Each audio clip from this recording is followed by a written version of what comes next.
4 month के बाद, delivery के बाद हेयर फॉल स्टार्ट हो जाता है। और ये मैंने अभी ना इस ऑयल की ऑयलिंग की है अपने सर में।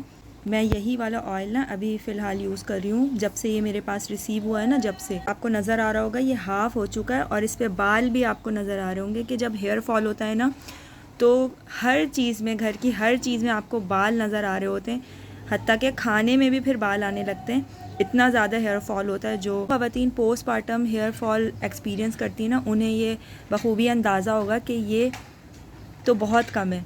अच्छा, बाकी मेरी डिलीवरीज़ के बाद जो पोस्टमार्टम हेयर फॉल हुआ तो इतना ज़्यादा होता था कि जैसे मैंने बताया कि भर भर के, मुट्ठी भर भर के बाल गिरते थे। मैं पहले हाथ ज़रा साफ। अच्छा, हेयर फॉल तो होगा ही होगा, लेकिन अगर उसके साथ ना हम अपनी डाइट अच्छी कर लें, और जैसे मैंने स्टार्टिंग से ही मैं ना अपनी डाइट प्रेगनेंसी में भी और प्रेगनेंसी के बाद भी मैंने अपना जो डेली लाइफ स्टाइल है वो भी इसी तरह से बना लिया कि हेल्दी डाइट ही रहे। और ये जो मल्टीविटामिन है, ये तो मैं प्रेगनेंसी में नहीं ले रही थी, प्रेगनेंसी में दूसरी ले रही थी, लेकिन प्रेगनेंसी के बाद मैं ये जब तक लेती रहती हूँ जब तक कि मुझे फ़ील ना हो कि अब I am feeling much better.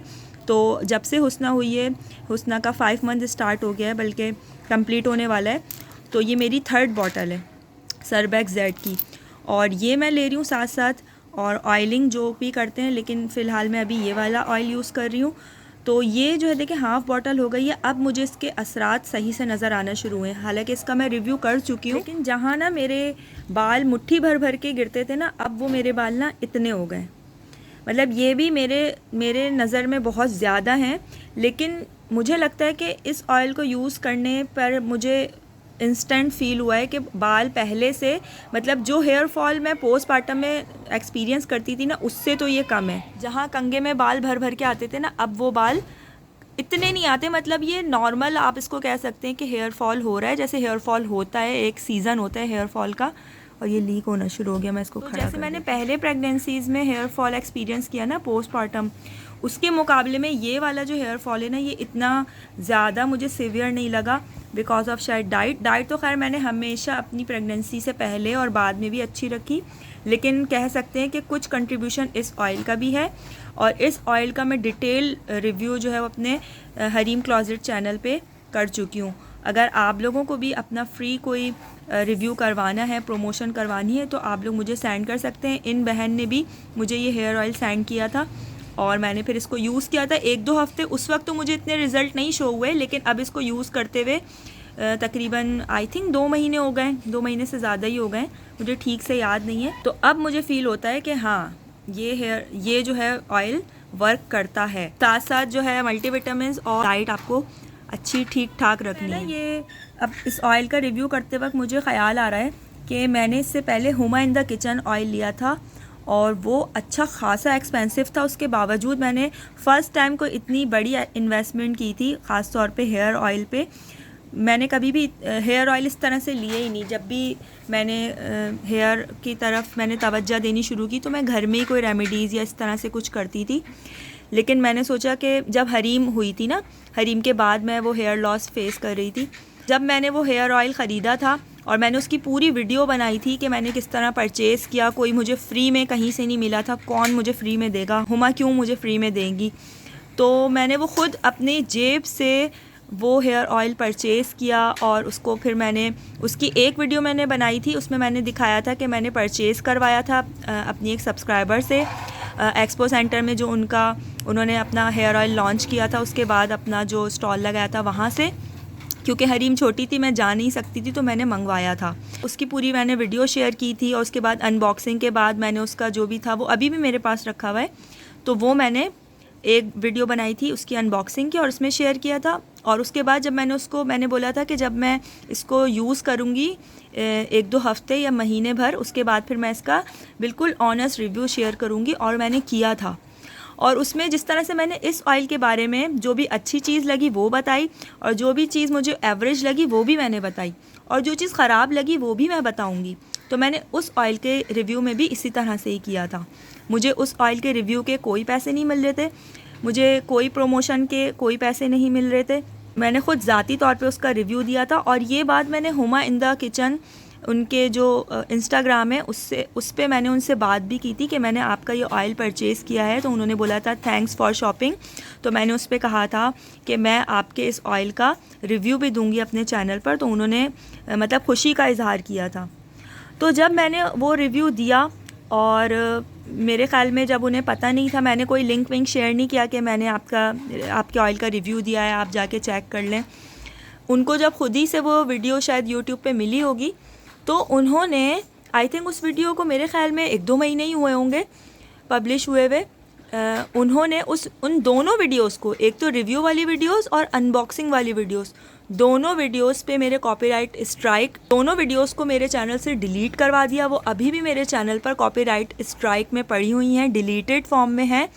वो जब तक स्ट्राइक नहीं हटाएंगी वो वीडियो दोबारा से मेरे चैनल पर नहीं शो होगी। तो मैंने उनको मैसेज किए, मैंने उन्हें ईमेल्स की, हर तरीके से जो उनका व्हाट्सएप नंबर था जिस पे वो ऑर्डर्स लेती हैं, मैंने उस पे हर जगह उन्हें मैसेज करके बोला कि ये आपने मेरे साथ क्या किया।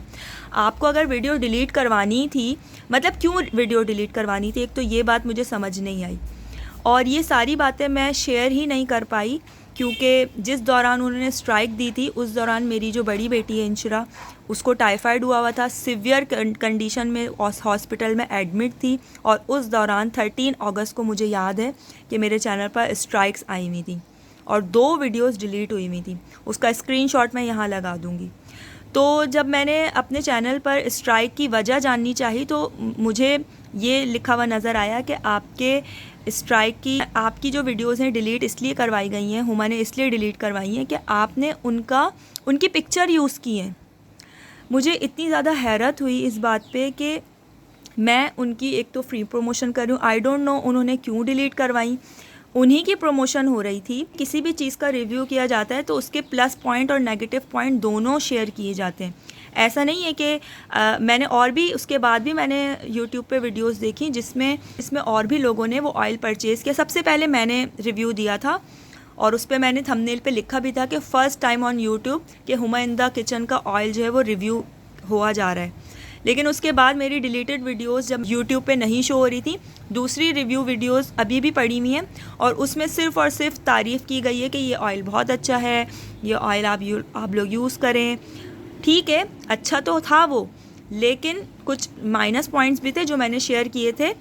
तो सिर्फ मेरी वीडियो में वो पॉइंट थे, इसलिए मेरी वीडियो उन्होंने डिलीट करवा दी, ये रीज़न देके कि इन्होंने मेरा स्क्रीनशॉट यूज़ किया है। जबकि जो दूसरी रिव्यू वीडियोस हैं उसमें भी उनकी पिक्चर्स यूज़ हुई हैं। ज़ाहिर है हुमा इन द किचन का ऑयल है तो उन्हीं की पिक्चर्स शो होंगी ना।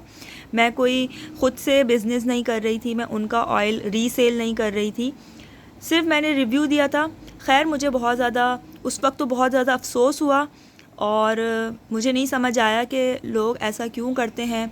इसीलिए उसके बाद से फिर मैंने ठान ली थी कि ना ही मैं अपने चैनल पर किसी का लिंक लगाऊंगी, किसी की फ्री में इस तरह से प्रमोशन करूंगी। और ख़ास तौर पे जो बड़े लोग हैं, जो ब्रांड्स वाले हैं, उनकी फ़्री प्रमोशन तो मैं कभी भी नहीं करूंगी और उनको ज़रूरत भी नहीं है आई थिंक फ्री प्रमोशन की। वो मार्केटिंग वैसे ही कर लेते हैं तो उनको इतनी ज़रूरत होती भी नहीं है। तो फिर मैंने ये सोचा कि जो स्टार्टअप्स हैं जिन्होंने अभी अभी अपने छोटे छोटे प्रोडक्ट लॉन्च किए हैं तो उनकी मैं प्रमोशन करूँगी।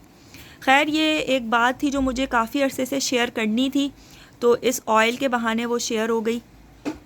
लेकिन हुमा, अगर आप मेरी ये वीडियो देख रही हैं, आपने बिल्कुल भी अच्छा नहीं किया। वो आज भी डिलीट हुई हुई है मेरी वीडियोस और जब मैंने आपसे कांटेक्ट करने की कोशिश की, आपने मेरी ईमेल का आज तक जवाब नहीं दिया। आई थिंक मैंने 2 से 3 ईमेल्स आपको की। इंस्टाग्राम पे आपसे मेरी बातचीत होती रही, लेकिन आपने इससे पहले तो मुझे जवाब भी दिया, लेकिन आई थिंक आपने शायद ब्लॉक कर दिया होगा। तो इंस्टाग्राम पे मैसेज ही आपने सीन ही नहीं किए मेरे ख़्याल में। तो दिस इज़ नॉट फेयर। जहाँ तक बदला लेने की बात है या इस तरह का कुछ है तो मैं अल्लाह ताला पे इस तरह के मामला छोड़ देती हूँ और इस बारे में ज़्यादा सोचती नहीं हूँ, क्योंकि जो गलत होगा ना अल्लाह ताला उससे ख़ुद ही निमट लेगा। और ये तो इतनी छोटी सी चीज़ है, मतलब क्या है अगर वीडियो डिलीट कर दी। खैर गलत तो गलत होता है और अल्लाह ताला सब कुछ देख रहा है, सब कुछ जानता है, वो सबके दिलों का हाल जानता है। मेरे चैनल पर अल्हम्दुलिल्लाह उसके डिलीट होने से कोई फ़र्क नहीं पड़ा, लेकिन स्ट्राइक आज भी मौजूद है। जब आप कोई चैनल बहुत मेहनत से बनाएं और उस पर इस तरह से कोई अटैक करे तो आपको दर्द तो होता है, तो वो दर्द बस मुझे हुआ और आज भी है। खैर नहीं थे। चलो बाकी मैं कर दूँ। मैं आँख लगाना नहीं थे। ऐसे करना होगा, यहाँ से आपने पतला कर दिया, यहाँ से मोटा कर दिया। बस बस और नहीं डालो।